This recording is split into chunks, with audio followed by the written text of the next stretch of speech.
So today we're going to talk about some misconceptions that are out there with the Pokemon TCG and sealed product. Hello, I'm Andy with Northwoods Collector, and if you're new here, hit that subscribe, hit that notify, hit the like, guys. We're going to up the ante. We can do 25. It's free, it doesn't cost you a thing, and it helps out a ton. If you like the Pokemon TCG, we talk about marketing, what's happening in Pokemon TCG, and investing. We do that on Monday, Wednesday, and Friday. We also do a Pokemon opening on Sunday of some of the products in the Pokemon TCG. But now we're going to talk about a misconception that we see all the time when you're looking on Facebook, when someone's asking about whether or not they should keep a product sealed or just open it. You cannot believe the amount of times that you will see someone say, well, there's so much of this sealed product out there. I know people that have warehouses of this stuff, so I would just rip it open. It's not going to be worth anything in the future. How many people actually believe that people have warehouses full of Pokemon TCG products? If they have warehouses full of Pokemon TCG products, they are reselling it pretty quickly. They're not sitting on it very long. It's going to be a quick turnaround. They're going to take the product from a distributor level. They're working with a distributor. They're getting a pallet or 2-3 pallets of product.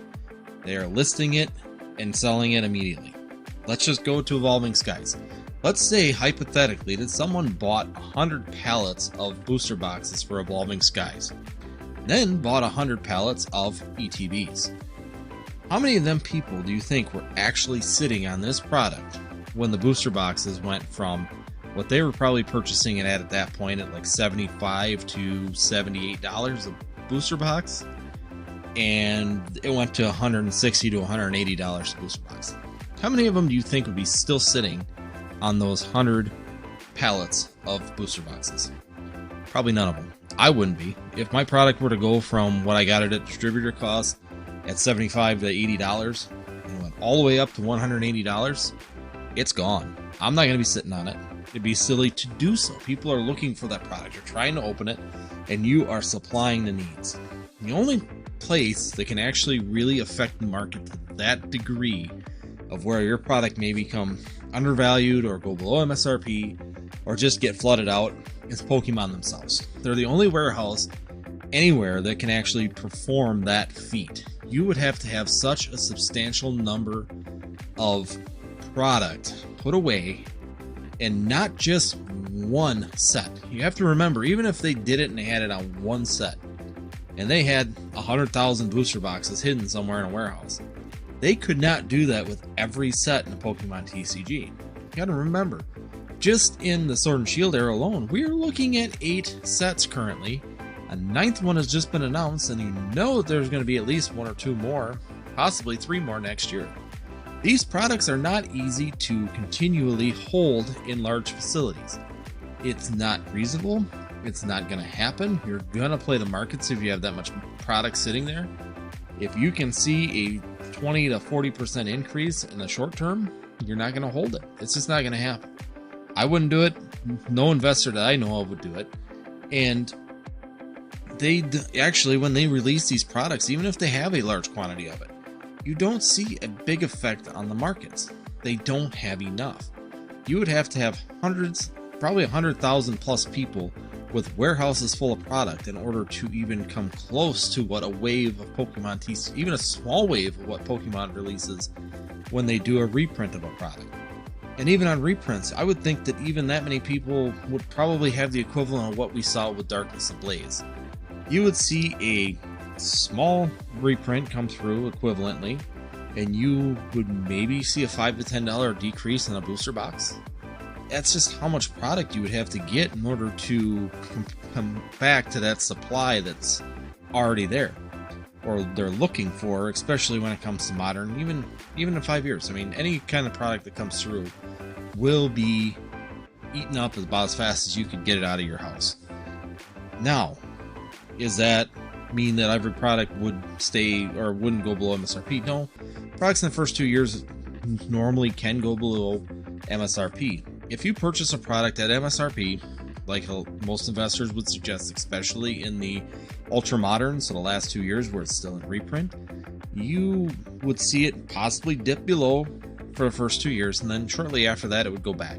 There has historically been no Pokemon TCG product, and at least an ETB, a booster box, V-Box, or any kind of specialty product like that has stayed below MSRP past the 2-year mark. They all come back, they all go above that MSRP mark. That is why we always suggest that you do that. We personally purchase things at MSRP or as close to it as possible. I mean, if it's a product that's hard to find and we know that it is, sometimes you'll stretch it a little bit, but don't go crazy and way out of bounds on that and double up on when you're purchasing something. You are pretty safe at that point.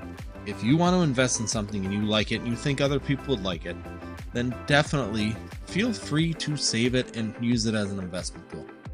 If you want to open one, buy 2, save one, open one. In the next 2 years, typically you'll be able to at least make your money back on the first one. These are all options that you have. Don't let one of 8 or 10 people on YouTube or on Facebook or on Instagram that sit there and tell you, oh yeah, there's so much in a warehouse that your product's going to be worthless. It's just not going to happen, especially with the amount of people that we have new in the Pokemon TCG. We are at a record high number of people involved in the Pokemon TCG. Yes, we're going to lose some of that over the next 2 to 5 years. Of course, it's just natural. But you got to remember, we will always have events to take the amount of people that are in it and boost it again. Whether it was 2016 when it came to the Pokemon Go boom, we had the 2020 boom when we had Logan Paul opening up that base set and getting people in it. But a lot of people don't give Hidden Fates enough credit for making that movement happen. Hidden Fates was an event in itself that actually got the Pokemon TCG to start going up rather quickly. And then it led to Logan Paul's opening, which just accelerated it to an all-time high and a crazy number. And now we've seen it withdraw, and honestly, I think we're right back on pace to what happened after Hidden Fates. The growth and everything that's happening in the market was pretty much what was happening prior to Logan Paul. The growth is there. The product consumption's there. We have people involved. We got tournament players happening. We've got all these things going on, and none of that stuff is quite withdrawn. And I don't think it will. I think we've got a good new base, and that base is going to continue to push us forward into the future when it comes to these investment items, when it comes to the Pokemon TCG. It'll keep people interested. As long as Pokemon can continue to advertise, can continue to make new sets that are good, exciting, and new, I think you will continue to see interest in the Pokemon TCG. Now, could Pokemon screw that up? Of course they could. But is that product realistically going to drop if Pokemon screw that up? And let's say Pokemon goes out of business tomorrow. Are these products going to be zeroed still? Probably not. They're going to drop. You're still going to have legacy tournament players still playing the game. You're going to have people still involved. Some of these items will become more collectible just because they're no longer available.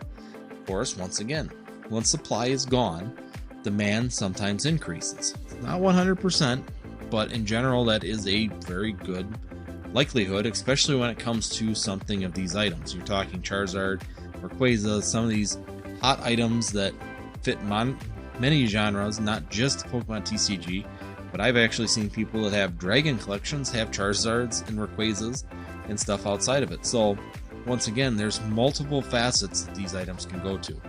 So once again, if you're really concerned about ripping an item or if it's going to be worth investing, if it's a sealed product, it is going to be a safe investment for the most part. Worst case scenario is you're going to end up making nothing on it, and it's going to sit on the shelf for exactly what you paid for it, and then you can just rip it in the future because it's an item you enjoy. That's the biggest key, is get stuff that you enjoy, because that will be always a good thing for you to do in the future. So that being said, we're just going to go ahead and wrap it up. I hope you guys are having a good week. It's hump day, of course. Made it halfway. If you're new here, hit subscribe, hit notify, and hit like. We can get 25, guys. Hit that like button before you leave. It helps us out. And if you do like this content, of course, as always, check out these 2 videos over here. We'll put them up for you. And we will see you next time here on Northwoods Collectors.